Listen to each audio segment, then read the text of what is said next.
नमस्कार दोस्तों, क्या आपने कभी सोचा है कि नर्सरी में जितने भी प्लांट्स होते हैं, चाहे वो फ्लावर प्लांट्स हो या ऑर्नामेंटल प्लांट्स हो, वो सारे के सारे नर्सरी में इतने हरे भरे हेल्दी क्यों होते हैं।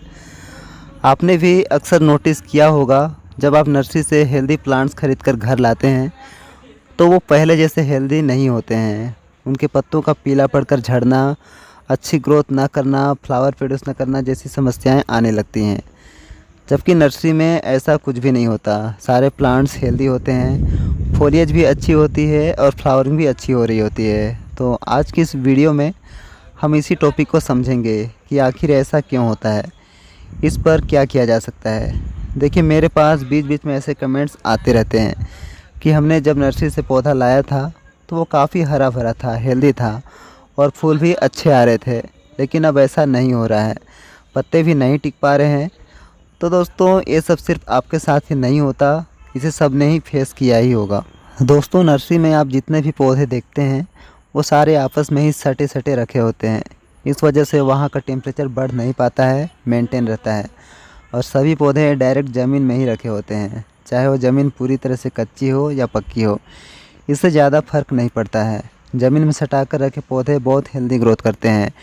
टेम्परेचर बिल्कुल पौधों के हिसाब से अनुकूल होता है, पौधों को कोई परेशानी नहीं होती। जब जड़ें ग्रो बैग से बाहर आने लगती हैं तब भी जड़ें नहीं झुलसती हैं, क्योंकि नीचे बेस में ठंडक बना रहता है। ये आपने भी अक्सर देखा होगा। अब बात करते हैं, जब हम इन्हें नर्सरी से ख़रीद कर घर लाते हैं तो इनमें तरह तरह की समस्याएं क्यों आने लगती हैं, जैसा कि मैंने आपको बताया।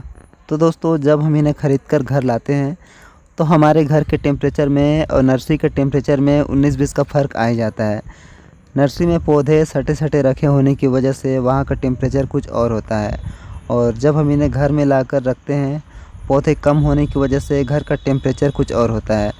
इस वजह से पौधे टेम्परेचर में आए अचानक बदलाव को झेल नहीं पाते हैं, नए जगह में एडजस्ट नहीं बैठा पाते हैं। इस वजह से पत्तों का झड़ना, कलियों का झड़ना जैसी समस्याएं आने लगती हैं। यह समस्या आप पास की नर्सरी से पौधे लाएं या दूर की नर्सरी से लाएं, ये समस्याएं ज़्यादातर आती ही हैं, लेकिन सबसे ज़्यादा ये समस्या दूर की नर्सरी से पौधे लाने पर होती है। इसलिए आप कोशिश कीजिएगा दोस्तों, जो पौधे पास की नर्सरी में मिल जाती है उसे वहीं से लेने की।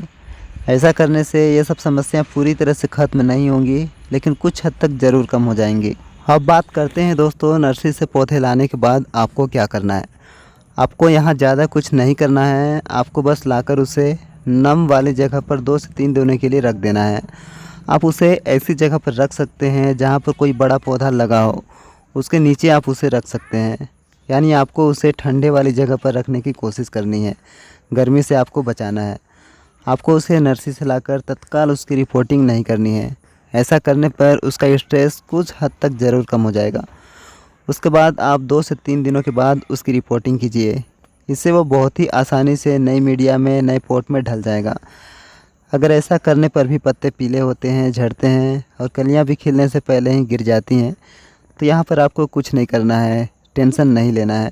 जैसा कि आप अक्सर करते हैं, तरह तरह की चीज़ें डालने लगते हैं।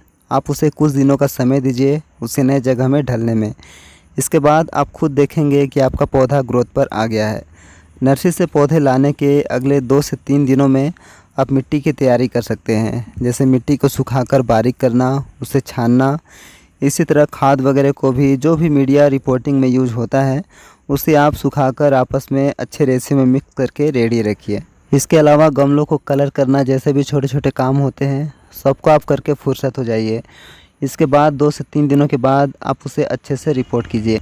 दोस्तों, इन सभी के अलावा जब हम पौधे की पूरी तरह से रूट प्रूनिंग करके या फिर उसे पूरी तरह से बेयर रूट्स करके जब उसे हम रिपोर्ट करते हैं, तो भी इस तरह की समस्याएं सामने आती हैं। लेकिन फिर भी सही तरीके से रिपोर्ट करने पर ये सारी ही समस्याएं कुछ ही दिनों में ख़त्म हो जाती हैं। पौधा धीरे धीरे नई ग्रोथ पर आ जाता है।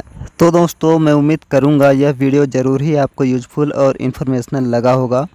अगर हाँ, तो वीडियो को लाइक और शेयर ज़रूर कीजिए, खासकर ऐसे लोगों को या फ्रेंड सर्कल में जिन्हें गार्डनिंग की बेसिक जानकारी कम है।